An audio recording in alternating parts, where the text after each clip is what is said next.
Bom, Casarões, vamos começar? Bora lá. Eu estou aqui na capa, com a capa da CNN Internacional de hoje, dizendo que o Trump está abatido, né? E começa a ficar sem base também dentro do Partido Republicano. Guilherme Casarões, professor da Fundação Getúlio Vargas, da FGV de São Paulo. Tudo bem com você?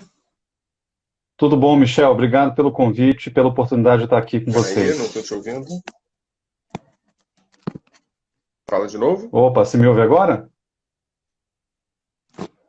Engraçado, não estou te ouvindo. Quem está assistindo me ouve?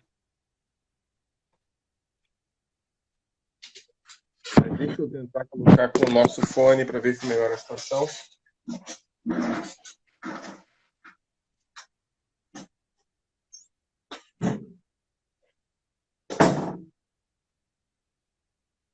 Ó, quem tá assistindo me escuta, aparentemente.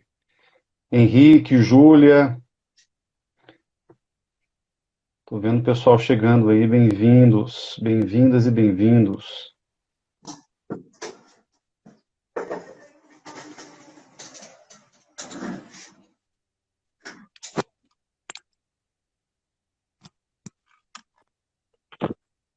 Agora eu te ouço, vamos ver? Tá me ouvindo, Michel? Agora estou te vendo perfeitamente. Casarões, então me explica uma coisa. O que aconteceu? Quem ganhou as eleições? Quem perdeu as eleições? Foi derrota do trumpismo? Vamos, agora, quinta-feira, já passando várias coisas nos Estados Unidos e no Brasil depois das eleições, tenta me dar uma geral do que aconteceu. Quem perdeu e quem ganhou essas eleições, afinal de contas? Se elas foram ganhas já. Olha, eu tô aqui tomando por suposto, como as autoridades estaduais já vem indicando que o Joe Biden foi o presidente eleito de fato, né? Ainda há judicialização, há uma série de manobras e chicanas jurídicas por parte da campanha do presidente Trump, mas eu acho que matematicamente não há dúvida de que o Joe Biden foi eleito presidente dos Estados Unidos. O que me chamou muito a atenção nesse processo eleitoral, mesmo antes do fechamento das urnas, é que o presidente Trump já estava de antemão dizendo que as eleições haviam sido fraudadas. Então, o que surpreende nessa história toda, e se você me perguntar qual é o principal derrotado dessa eleição, eu acho que o principal derrotado é o sistema eleitoral americano. Em outro sentido, é a própria democracia americana, já que pela primeira vez na história a gente tem um presidente da República no cargo, exercendo seu mandato, dizendo que as eleições do próprio país são fraudulentas, né? E incitando e incensando as suas bases para que elas se juntem ao coro da teoria conspiratória da fraude eleitoral em massa. E veja que eu acho que esse é um ponto importante, não é que não possa ter havido fraude eleitoral, até porque o sistema eleitoral americano é muito complexo, a pandemia tornou a coisa ainda mais difícil por causa dos votos por correio. Existem uma série de irregularidades que apareceram ao longo do processo de apuração, mas veja, eu acho que uma diferença fundamental entre você considerar que houve eventuais fraudes pontualmente, e outra coisa completamente diferente é o presidente dizer que o sistema eleitoral americano está fraudado, que as eleições não podem ter um resultado validado porque elas foram, em massa, submetidas a algum tipo de fraude por parte do Partido Democrata. Esse é, talvez, o principal dos problemas, e, claro, isso nos coloca diante da derrota fragorosa da democracia norte-americana. É claro que o Trump perde nesse processo. E o Trump perde de uma maneira muito pouco digna, ele cai atirando, para usar uma expressão que a gente costuma usar, mas nesse caso, o cair atirando significa que ele mesmo percebeu, primeiro, que as chances reais de se eleger nesse momento são pequenas, e que sem o cargo, sem o mandato, a vida vai ficar muito difícil para o Trump, até porque ele não é uma figura nativa do Partido Republicano. Ele não é uma figura que tenha conseguido criar raízes no próprio partido. Então, uma das grandes questões que a gente se coloca daqui para frente é qual vai ser o futuro do Partido Republicano e qual vai ser o lugar do Trump nesse partido que emerge dos escombros das eleições desse ano. Porque há um cenário que eu acho possível, e eu vou explicar o porquê, de o Trump conseguir manter animada uma certa base de apoio.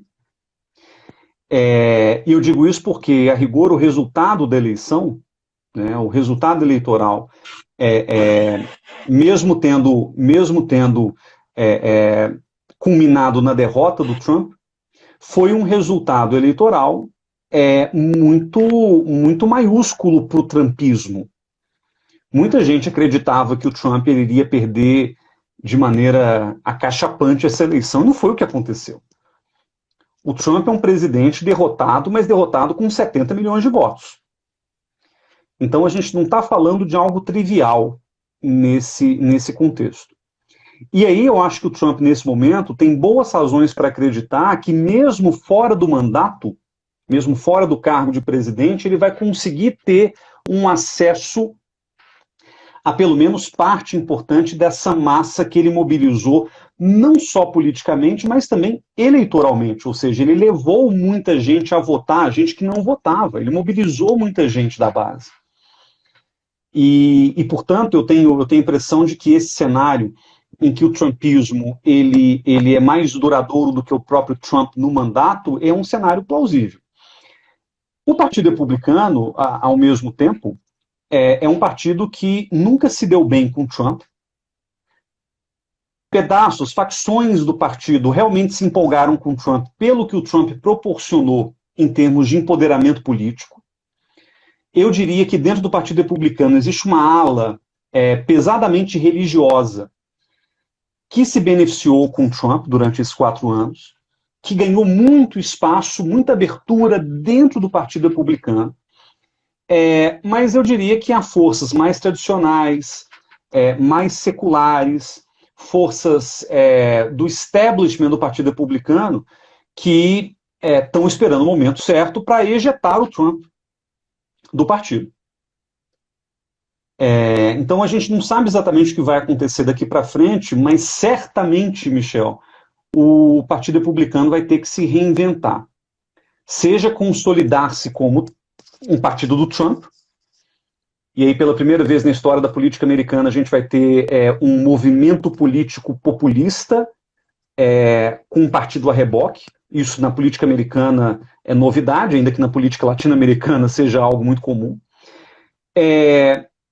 Enfim, essas definições ainda estão em suspenso, a gente não sabe para onde a coisa pode ir. Uma vitória que eu acho importante, se a gente for pensar na correlação de forças da política americana, é a vitória, claro, do Partido Democrata, né, que conseguiu, mesmo com as circunstâncias pouco favoráveis, conquistar a eleição. A gente ainda não sabe como é que vai ser a situação do Senado, né, em que pendem ainda 2 cadeiras aí do estado da Geórgia, que vai ter segundo turno. Mas o Partido Democrata teve uma vitória importante, que não significa, obviamente, a hegemonia democrata. O partido ele é muito fraturado, ele já vem muito fraturado de algum tempo. É um partido que foi empurrado cada vez mais para a esquerda. A gente viu, né, o fenômeno Bernie Sanders, Buttigieg, Alexandre Ocasio-Cortez. Você teve uma série de figuras do Partido Democrata que ganharam muita proeminência nesses últimos anos e que representam alas muito mais à esquerda do que o tradicional Partido Democrata, que sempre foi um partido, né, centrista, dependendo do referencial, até mais à direita, né?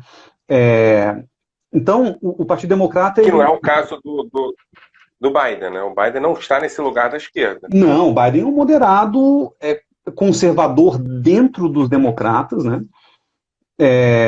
Ele, inclusive, recebeu muitas críticas e sofreu muita resistência dentro do Partido Democrata, principalmente dessas alas mais barulhentas à esquerda. E o nome dele, nas primárias, acabou sendo um nome de consenso, entendendo que a melhor estratégia para 2020 era tentar retirar do Trump alguns votos conservadores mais moderados, percebendo o próprio esgotamento das pessoas com Trump e etc. Então, foi uma escolha correta, quer dizer, que se provou correta agora pelo resultado da eleição. Muita gente questionava essa escolha. A gente não sabe exatamente se fosse um outro candidato à presidência, talvez o Bernie Sanders ou Elizabeth Warren, se haveria alguma possibilidade de vitória democrata. Mas o fato é que, uma vez vitoriosos, os democratas vão ter aí 4 anos, não só para se provar, né, perante o público americano.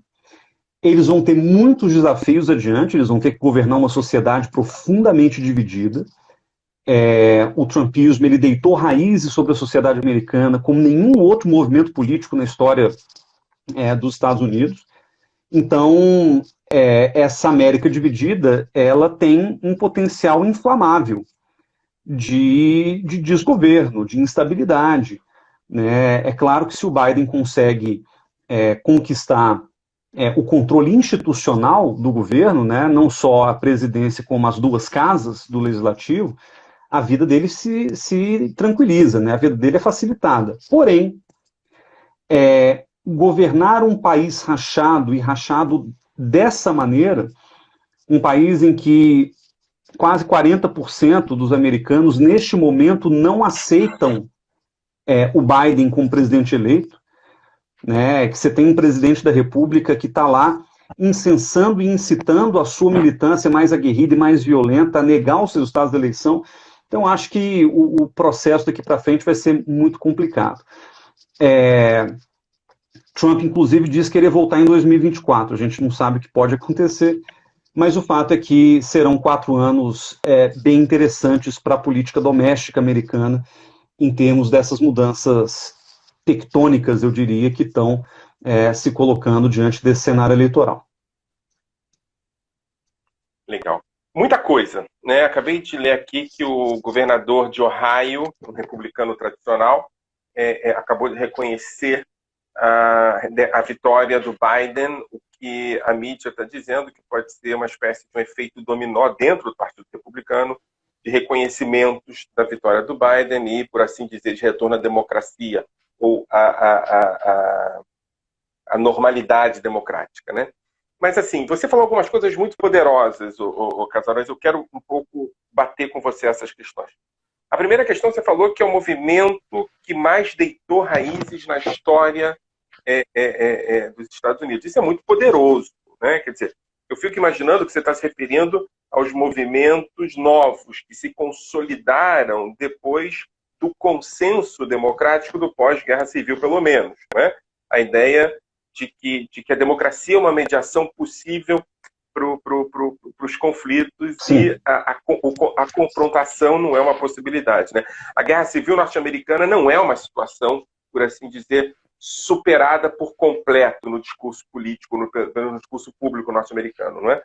A segunda questão que você me disse é sobre a vitória de Trump, né? O Trump conseguiu se consolidar como uma alternativa concreta no Partido Republicano, perdeu feio, porque perdeu atirando, mas perdeu com 70 milhões de votos, não é? Eu fico aqui pensando a reeleição de um presidente é algo habitual na política norte-americana, né? Desde Bush pai, se eu não me engano, ninguém deixou de ser reeleito, né? E foram poucos, né? Os que não foram reeleitos mesmo antes disso. No pós-guerra foram 2 só, Carter e Bush pai.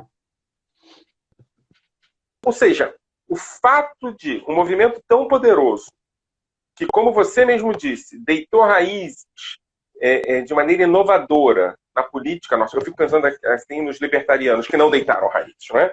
está lá ganhando 1, 2% em cada estado, e lá um cara que toma de assalto o Partido Republicano consegue 70 milhões de votos e quase é reeleito. Mas, ao mesmo tempo, por outro lado, ele não é reeleito. O que mostra que essa perspectiva poderosa dentro do Partido Republicano, que tomou de assalto o Partido Republicano, não se justifica em termos eleitorais. Assim, colocando essas questões, né, lá e cá. A terceira questão é que o Partido Democrata estava numa crise sem precedentes. Você falou sobre essa ala da esquerda dirigida pelo Sanders, mas desde a derrota do Clinton, a situação do Partido Democrata é uma situação de crise. Não é? E esse Partido Democrata em crise, apesar das mudanças demográficas nos Estados Unidos, que possibilitariam o fortalecimento do Partido Democrata, ele continua em crise, derrotou um movimento com esse poder todo que você tem, que é um trumpismo, um populismo, que toma de assalto o Partido Republicano. E por último, só para essa segunda rodada, Biden significa uma possibilidade de reconstrução desse Partido Democrata. Teve uma entrevista que eu escutei em hebraico com o Friedman, Thomas Friedman, antes das eleições, dizendo, olha, se o Biden ganhar essas eleições, a gente tem que agradecer a uma figura na Geórgia que decidiu colocar 800 mil novos votos, eu achei que ele estava errando no número, para possibilitar pessoas que foram excluídas do processo democrático desde sempre a votar em alguém. Quem vai decidir essas eleições, se o Biden ganhar, vai ser a população negra. Né? O discurso do Biden no seu reconhecimento de vitória, foi um discurso que teve 3 elementos, né? Justiça racial, a saúde e a terceira questão fundamental, a gente vai falar sobre isso depois, é a questão ambiental. Uhum. Mas a questão racial foi talvez o primeiro ou o segundo dele. Sim. Ele vai recuperar o Partido Democrata a partir da dimensão racial, lembrando os vínculos fortes que ele tem e que foram fundamentais para a vitória com o próprio Obama. Enfim, é isso. Eu queria saber o que você acha dessa confusão toda e lembrando as pessoas que podem fazer perguntas aqui, tá? Michel, vamos dar nome aqui às coisas, e eu acabei não explicitando aquilo que eu entendi pelo movimento mais poderoso e mais enraizado na sociedade americana, desde pelo menos a Guerra Civil, mas o que eu tenho em mente é o seguinte, eu venho lendo muito a respeito de um fenômeno chamado nacionalismo cristão, que, claro, é um subgrupo de um movimento de recrudescimento da religião e de cada vez mais mistura entre uma dimensão política e uma dimensão religiosa como motores das lealdades nacionais, né? Eu tenho definido o nacionalismo religioso como a submissão do critério de cidadania ao critério da fé, se a gente for pensar isso amplamente. Então, isso é tão real... Que recupera a pré-guerra civil, ok. Não, mas isso é tão verdade para os Estados Unidos, quanto é verdade para Israel, quanto é verdade para o Brasil de Bolsonaro. Então, quando o Bolsonaro chega na ONU e diz o Brasil é um país cristão e conservador, e ele fala isso sem nuance, ele não está dizendo que o Brasil é um país de maioria cristã, ele está falando que o Brasil é um país cristão. Essa é uma forma de submeter um critério de pertencimento ao que significa ser brasileiro ao critério da fé, no caso, ser cristão, né? Acreditar em Deus e em Cristo. Isso nos Estados Unidos não é novo. Então, a gente conhece a história da fundação dos Estados Unidos, né? O papel que os puritanos tiveram na configuração do imaginário nacional americano, né? Desde a colonização até a independência, a expressão religiosa contida na ideia do excepcionalismo americano, né? Nessa ideia do modelo americano para o mundo. Então, acho que desde as origens existe uma confusão, uma sobreposição permanente entre a ideia da América secular e a ideia da América cristã. Né? A ideia da América como a expressão de uma determinada fé ou do sucesso de uma determinada fé. É como se os Estados Unidos fossem, de fato, uma nação escolhida, ungida por Deus. Né? Não à toa, muita gente faz uma analogia, né, que seriam né, os Estados Unidos uma espécie de Israel moderno. Então, a mesma aura religiosa estaria presente nas duas nações. O fato aqui é que, a despeito dessa origem profundamente religiosa, os Estados Unidos, e a Guerra Civil acho que foi um divisor importante de água, não único, mas os Estados Unidos foram se consolidando como uma nação modelada por uma democracia liberal, né, modelada em torno da ideia de democracia liberal, de direitos civis, de direitos seculares, né?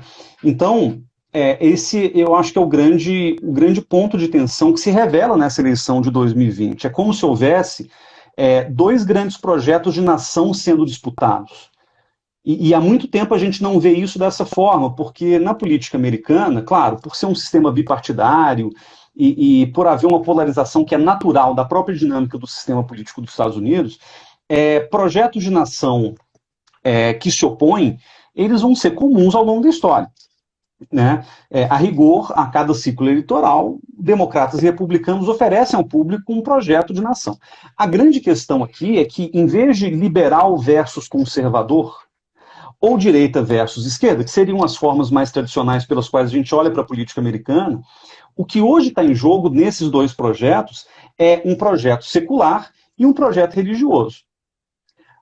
Ambos percebendo os Estados Unidos como detentores de papéis diferentes. Né? O projeto secular, representado pelo Biden, mas que não se encapsula ou não se reduz ao Partido Democrata, é um projeto predominantemente liberal, liberal no sentido econômico e de valores, predominantemente progressista, predominantemente cosmopolita. O projeto religioso, o projeto desse nacionalismo cristão, ele é predominantemente conservador, predominantemente rural, né? Quer dizer, ele tem as suas bases muito mais no mundo rural do que no mundo urbano, e predominantemente nativista. Então, em certo sentido, esse projeto também se confunde com uma espécie de supremacismo branco, ainda que ele não se restrinja aos brancos, isso tem que ficar claro. E quando eu falo isso, Michel, e quando eu falo então desse fenômeno que se enraizou na política americana de uma forma incontornável, o que eu estou querendo dizer é que muita gente que votou contra o Trump, aliás, muita gente que votou no Biden, acabou, no limite, votando contra esse projeto nacionalista religioso que foi construído e consolidado ao longo desses últimos 4 anos. Que, obviamente, não tem suas raízes aí em 2016. Né? A gente costuma dizer que esse movimento religioso mais organizado, ele vai estar... ele se origina lá no Reagan, né? Um movimento fortemente evangélico, ainda que com alguns elementos católicos no meio do caminho.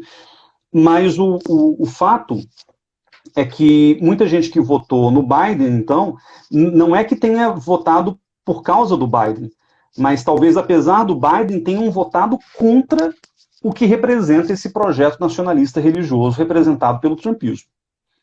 E aí eu acho que tem uma diferença importante, Michel, entre o trumpismo de 2016, que também era, em certo sentido, um movimento de negação antissistema, profundamente politicamente incorreto, né, antiprogressista, né, reacionário em larga medida.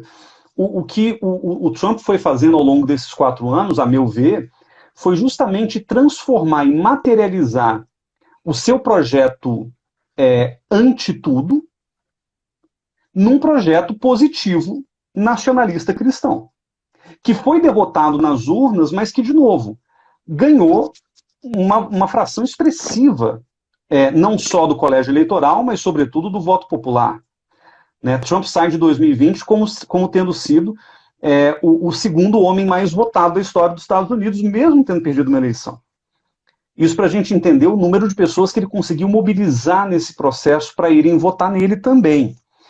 E eu acho que esse é um dado relevante que nos ilumina, do ponto de vista eleitoral, 2 coisas.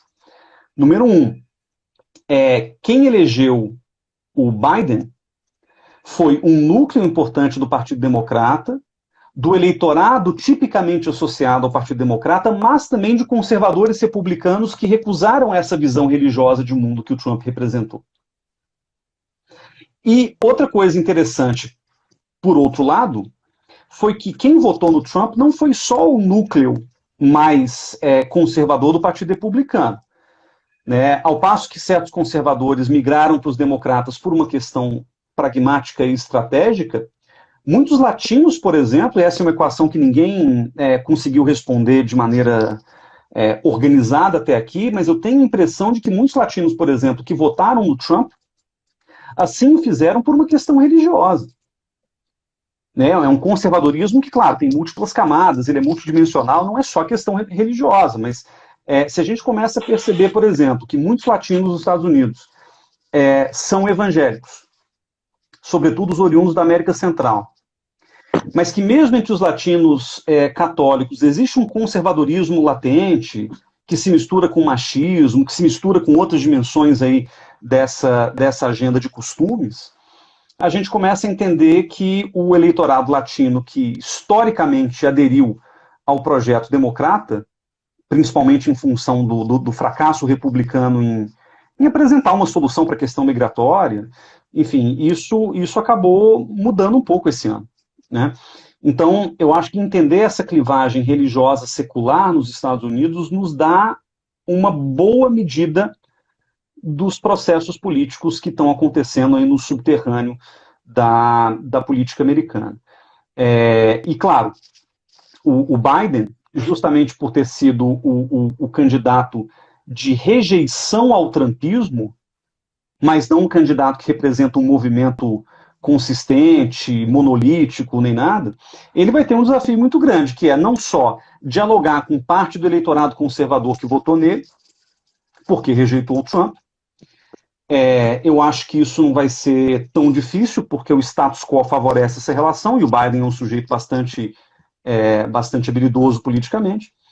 Mas talvez o mais difícil de tudo vai ser lidar justamente com essa coalizão mais à esquerda, que ela não é nova na política americana, mas ela ocupou um espaço diferente e realmente novo na política americana nos últimos anos, e é esse grupo do Partido Democrata, que é ultra secular e ultra cosmopolita e ultra pró-minorias, urbano e etc., é esse grupo que vai colocar talvez as maiores barreiras aos projetos do Biden. Então, o Biden ele vai ter que fazer um governo, e certamente vai ter dificuldade para isso, ao mesmo tempo agradando uma parcela conservadora de eleitores órfãos do Partido Republicano, e ao mesmo tempo agradar esse grupo, como eu falei, bastante barulhento. Não estou dizendo isso de maneira negativa, mas eles se expõem e se expressam de maneira muito eloquente, o que expõe as fraturas internas do Partido Democrata.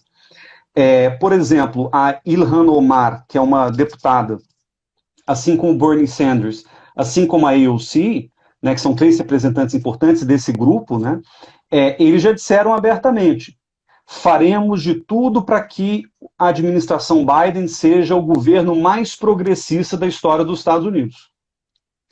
A questão é saber se a sociedade americana está interessada e corroborará com essa ideia de termos um governo terrivelmente progressista. Ou se o Biden não vai ter que sacrificar uma ala importante do Partido Democrata para poder passar pautas, eu diria, mais urgentes ou mais pragmáticas, do tipo a resolução da crise, a resolução da questão sanitária. A justiça racial ela está lado a lado com outros problemas que vão ser trazidos aí também. Então, a gente não sabe como o Biden vai conseguir equacionar isso. Ele é habilidoso, mas ele é um habilidoso de bastidor. Então, talvez a presença da Kamala Harris, que não é só vice, mas ela pode ser, diante de um quadro de empate no Senado, ela pode ser o voto de Minerva, dentro do Legislativo.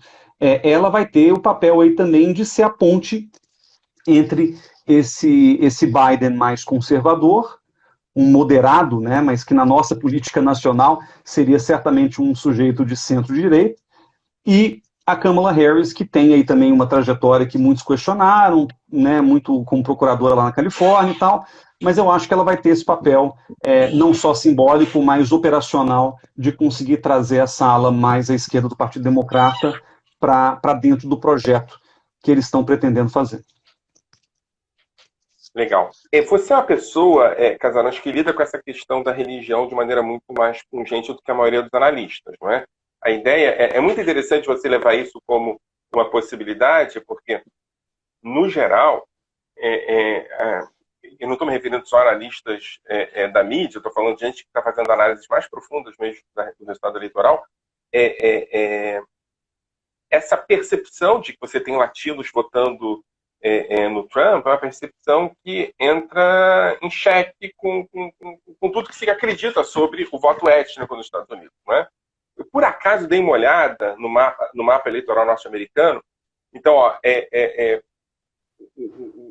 o Trump foi mal votado, né, em Miami, né, mas no interior da Flórida ele foi bem votado. Até uma cidade, Miami, Orlando, uma cidade chamada Tampa, uma cidade chamada Mayfield, que fica a universidade. Ali tudo os latinos seguiram o Biden. Se você pega cidades que são mais para o norte da Flórida, né, tem uma estrada ali que separa a Flórida do norte do sul, onde você tem um número muito grande de igrejas neopentecostais latino-americanas, o Trump não deu isso. Então, eu acho que esse debate muito importante ser feito, né, das eleições latino-americanas, centro-americanas, mas também sul-americanas, influenciando o voto desses partidos para uma perspectiva que eu vou chamar de branquitude imaginária, no sentido de que a questão é ativista. Michel, reconecta seu microfone que eu não estou conseguindo te ouvir. Acho que seu som tá picando bastante. E não é internet, acho que é o microfone. Agora melhorou? Não. Melhorou? Não, tá chiando bastante o microfone. Melhor? Melhor não. Agora tá melhor. Agora que você tirou, ficou bom. Bom, tirei o microfone, vamos ver se melhora. Não, mas eu entendi a coisa do sul-americano, centro-americano, isso eu entendi. Eu queria saber disso. E a segunda questão, eu vou insistir com você, enfim, pode ser que eu esteja exagerando, você falou sobre os republicanos. Tem uma cultura política de que o cara vota no Partido Republicano. Eu acho que essa é a grande questão aí, não é? Sim. O cara vota naquilo lá da afinidade eletiva. Então, o Trump conseguiu entrar num campo que fala sobre supremacia branca. Segunda eleição do Trump, acho que é perfeita a sua análise. Mas a grande maioria dos eleitores do Partido Republicano continuaram votando no Partido Republicano. Alguns saíram, né? E no Partido Democrata também. Você tem um grupo que vota no Partido Democrata, apesar desses grupos mais à esquerda. Sim. Você acha que Sanders e seus seguidores estão no Partido Democrata tal qual Trump e seus seguidores estão no Partido Republicano? Ou seja, a gente está vendo uma espécie de entrismo nos dois partidos, o que vai talvez levar a uma crise sem precedentes no sistema eleitoral norte-americano, ou a gente está vendo mais do mesmo, tensões internas em cada partido para tentar buscar hegemonia? Ou é um pouco mais do que isso? Michel, tensões internas sempre houve em ambos os partidos, né? Não se pode imaginar que um sistema virtualmente bipartidário, como é o caso americano, né, que permite que se criem partidos, e de fato partidos são criados o tempo inteiro, mas cujas regras eleitorais, sobretudo o majoritarianismo das eleições, tanto legislativas quanto do Poder Executivo, acaba induzindo a essa cristalização de um sistema bipartidário. Então, num sistema como esse, é normal você ter cisões internas e desavenças e fraturas, porque, afinal de contas, são partidos cujo objetivo é representar camadas de uma sociedade complexa. E, claro, eles oferecem soluções que são, obviamente, uma simplificação da complexidade que paira sobre a sociedade americana. Agora, a grande questão que eu acho que a gente tem que levar em conta é que, eu falei mais cedo de movimentos tectônicos, né, mas a verdade, Michel, é que a demografia dos Estados Unidos vem mudando muito. Né? Essa demografia ela vem mudando tanto em termos geracionais quanto em termos étnico-raciais. Os Estados Unidos, durante muito tempo, fiaram a sua democracia no grupo que a gente chama de WASP, nos Estados Unidos, né, que são os brancos, anglo-saxões e protestantes. Então, você tem aí influxos migratórios durante todo o século XX, mas sobretudo nessa virada do pós-Guerra Fria, que acabam mudando a perspectiva demográfica do país, e hoje, na prática, você tem um país que é um terço latino, um terço negro e um terço branco, né? Qual é o efeito disso concreto? O efeito disso é que os partidos, como eles se organizam hoje, já se mostram insuficientes e incapazes de organizar as preferências políticas desses grupos, que, claro, têm as suas divisões internas também, de todo tipo, né? Rural-urbano, uma divisão de classe, uma divisão regional nos Estados Unidos. No caso dos migrantes latinos, você ainda tem, como você mesmo lembrou, uma outra complexidade, uma outra camada, que é justamente a sua origem, né? Nos Estados Unidos, a partir do momento em que um hondurenho ou um colombiano chega, ele ganha o carimbo na testa de latino, ele vai ser estigmatizado socialmente a partir dessa identidade, mas o fato é que cada grupo migratório, inclusive dividido não só em termos geográficos, mas em termos geracionais, eles vão ter percepções muito diferentes do que é estar na América, do que é ser americano, e de como lidar com essas questões. Ou seja, o discurso do muro, ele pega alguns eleitores, ofende profundamente alguns eleitores, agrada a outros. O discurso anti-Venezuela ou anti-socialismo ofende alguns eleitores e agrada a outros, sobretudo uma comunidade mais conservadora, anticomunista, oriunda de Cuba, principalmente, né, de outros lugares da América Central. Então, assim, esse sistema bipartidário, diante dessa realidade demográfica nos Estados Unidos, ele claramente não é suficiente. Qual é o problema? O problema é que, enquanto se mantiver, número um, o sistema de colégio eleitoral para eleição presidencial nos Estados Unidos, que é um sistema, né, como a gente vem já dizendo nas análises, etc., um sistema que foi fundado no século XVIII e que tinha uma finalidade lá no início, que era justamente evitar um populista, né, evitar a tirania da maioria popular.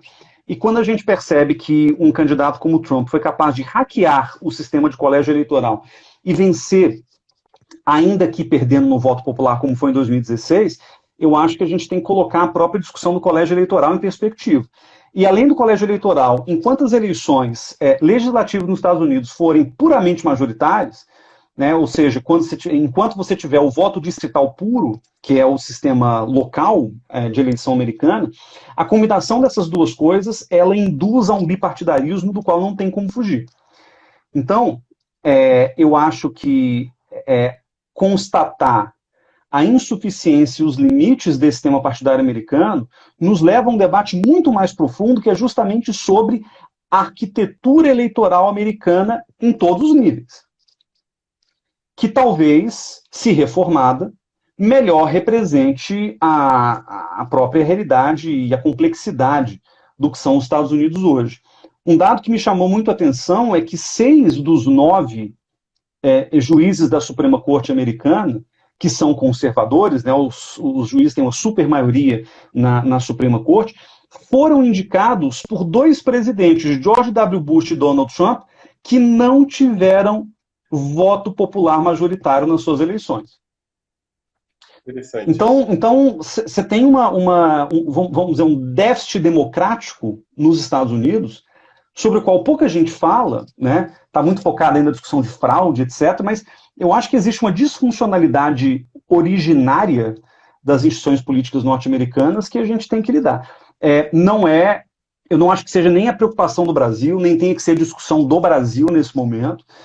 Os nossos problemas com os Estados Unidos são de outra natureza, mas esse é um tema que vale a pena acompanhar. Para quem se interessa por eleições americanas, certamente vale a pena acompanhar daqui para frente, né? Qual será o futuro das eleições nos Estados Unidos, do sistema de colégio eleitoral, do sistema majoritário puro, né, distrital puro, e que implicações isso vai ter para a própria lógica partidária dos Estados Unidos.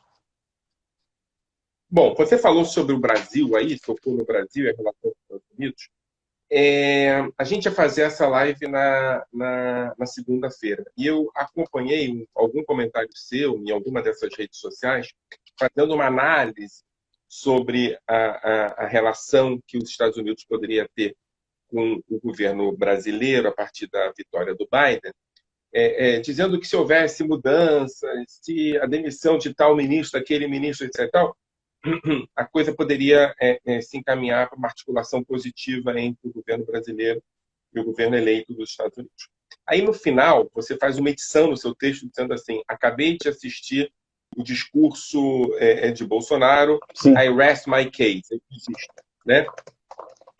A gente já viu, assim, a primeira questão é nas eleições, nos debates, o Brasil esteve presente. Biden citou o Brasil. Sim. Né? Então, assim, é importante no contexto da Amazônia. Né? Depois das eleições, você tem alguns governos, que são governos muito aliados do governo Trump, que acabam reconhecendo a vitória de Biden. Então, você tem a Hungria, por exemplo, que demorou algumas horas e defendeu a ideia de que Biden tinha ganho as eleições. Você tem a Grã-Bretanha, com Ben Johnson, que também falou sobre isso. Não é? Enfim, a Polônia reconheceu Biden. Sim. Israel reconheceu Biden de maneira muito interessante, né? Agradecendo o Trump e falando que está, Bibi Netanyahu falando que está ansioso para trabalhar com Biden, etc. Muito preocupado com a questão do Irã. O Brasil, junto com outros países, né? A Arábia Saudita até reconheceu depois, mas naquele momento não tinha reconhecido. A Coreia do Norte também não tinha reconhecido. Sim. A Rússia não tinha reconhecido. Enfim, o Brasil entrou num clube muito específico. Mas, mesmo dentro desse clube, ele acaba se destacando a partir de quarta-feira, quando não só não reconhece, como faz um discurso, que eu nem sei como definir, eu prefiro que você defina. Mas é um discurso, na melhor das hipóteses, beligerante com relação ao novo presidente dos Estados Unidos, presidente eleito. O que você acha que vai ser, a partir de agora, a relação do Brasil com os Estados Unidos, lembrando que a questão ambiental é fundamental para esse novo governo eleito e também é fundamental para o governo brasileiro, em sinais opostos, mas ambos falam muito sobre isso.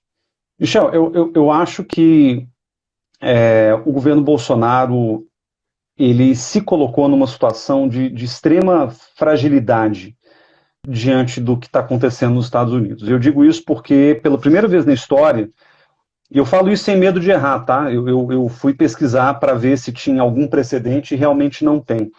Pela primeira vez na história, acontecem duas coisas com a nossa relação com os Estados Unidos e com a nossa diplomacia de uma maneira geral que são absolutamente chocantes. Primeiro, contrariando o artigo 4º da Constituição Federal, você tem um presidente da República no Brasil fazendo campanha para pessoas com quem ele se simpatiza, né, por quem ele tem algum apreço ideológico, e isso foi bastante eloquente nos últimos 2 anos. Então a gente vê o Bolsonaro fazendo campanha para o Macri, fazendo campanha para o Salvini, fazendo campanha para o Netanyahu, né, naquela véspera das eleições em Israel, quando o Bolsonaro vai a Israel, né, em março do ano passado, e fazendo campanha para o Trump. Tipo de Mick Jagger também, né, porque perdeu em todo. Claro, mas aí que tá. O fato de perder só agrava um problema que está na origem, né, que é o fato de que você não faz torcida antecipada para nenhum chefe de Estado ou de governo estrangeiro, justamente porque nessa confusão entre a pessoa física e a pessoa jurídica, você pode comprometer as relações bilaterais de um país, né?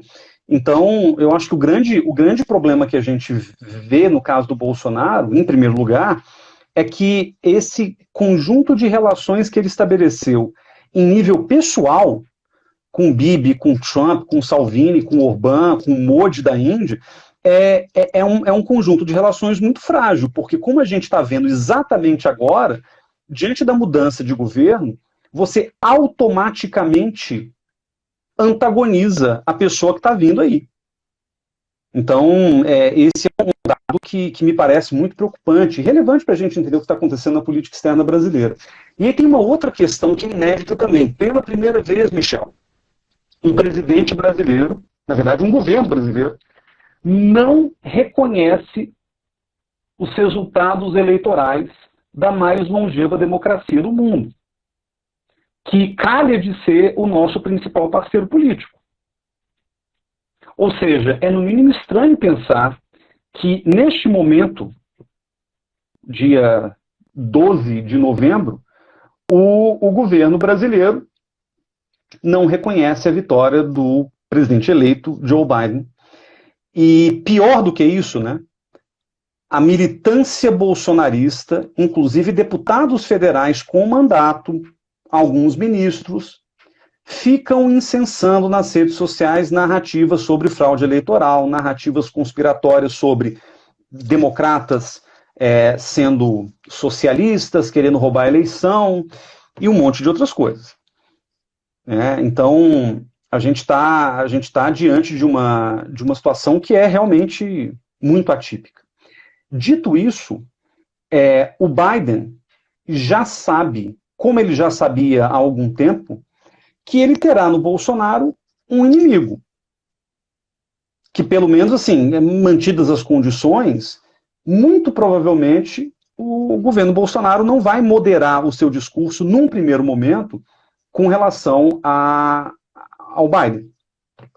E o que acontece? Qual que é a consequência disso? A consequência disso, a gente já viu aparecer no primeiro debate presidencial entre Biden e Trump, em que o Biden citou nominalmente o Brasil como um pária ambiental. Depois, no debate seguinte presidencial, o Biden disse que as mudanças climáticas são a maior ameaça existencial aos Estados Unidos e ao mundo. Então, eu acho que ele já estava preparando o terreno, que ele só confirma assim que ganha a eleição, de que a temática ambiental vai ser uma prioridade para o seu governo e que ele está pronto para securitizar a questão ambiental, tornando-a uma ameaça à segurança nacional americana e podendo, inclusive, usar do expediente de sanções econômicas ou restrições econômicas a países violadores de pactos ou acordos ambientais. Então, essa me parece uma situação muito ruim para o Brasil, já de saída. Tudo se agrava... Você acha que isso é possível? É claro. Você acha que isso é possível? É claro que é possível. A Europa já faz isso. A Europa já impõe restrições, as chamadas barreiras não tarifárias, né? Muitas dessas restrições de comércio na Europa são por natureza ambiental.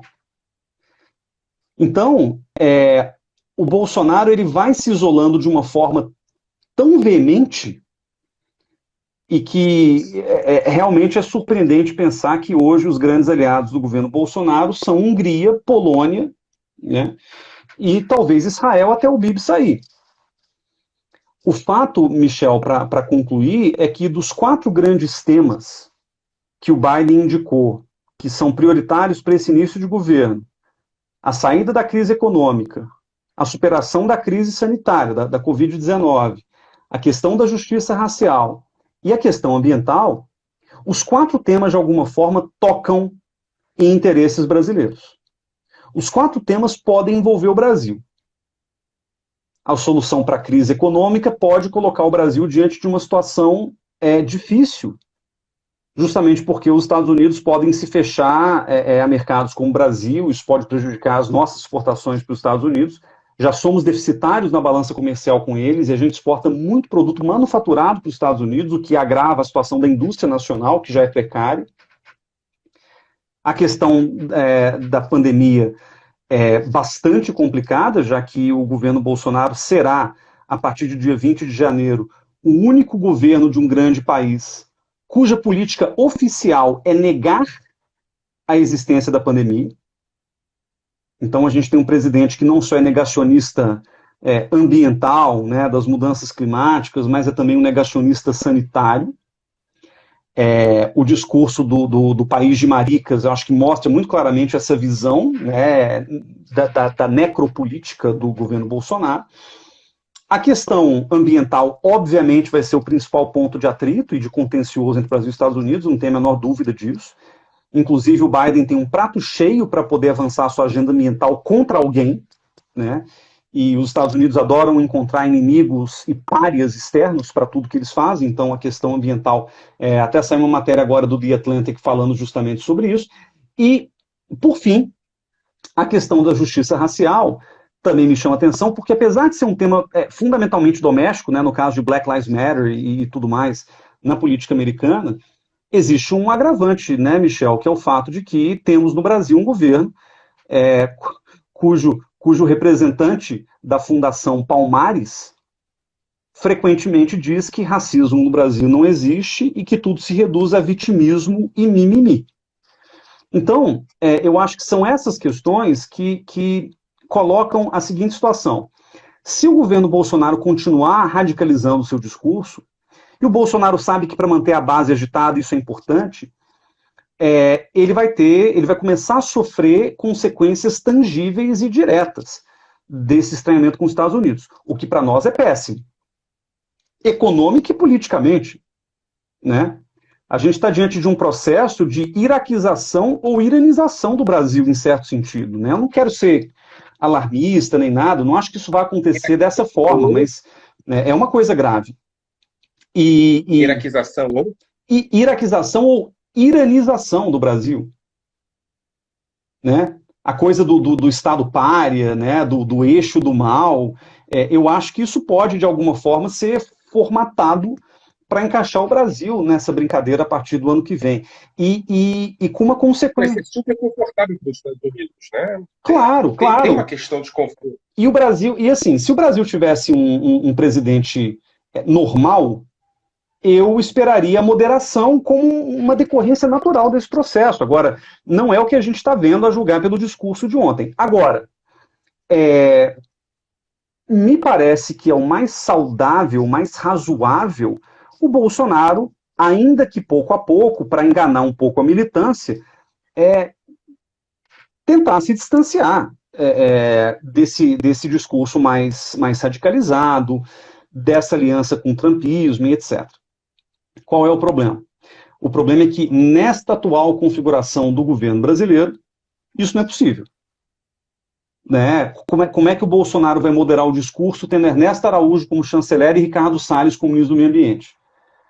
Então, eu acho que vai ser um processo difícil, delicado, de afastamento do discurso radical, que necessariamente vai impor uma mudança de quadros do governo.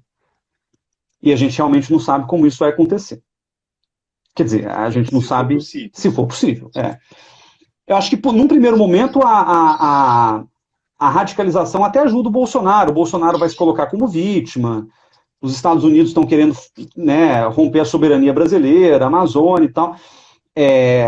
Mas, ao mesmo tempo, o problema é que o Bolsonaro, mesmo que a radicalização o ajude com a militância, essa radicalização deixa o Bolsonaro internacionalmente num beco sem saída, porque nessa atual configuração do mundo, o único colo em que ele pode pular para fugir dos Estados Unidos ou de uma eventual pressão comercial americana ou pressão política é no colo da China, que é igualmente detestada pela militância, né?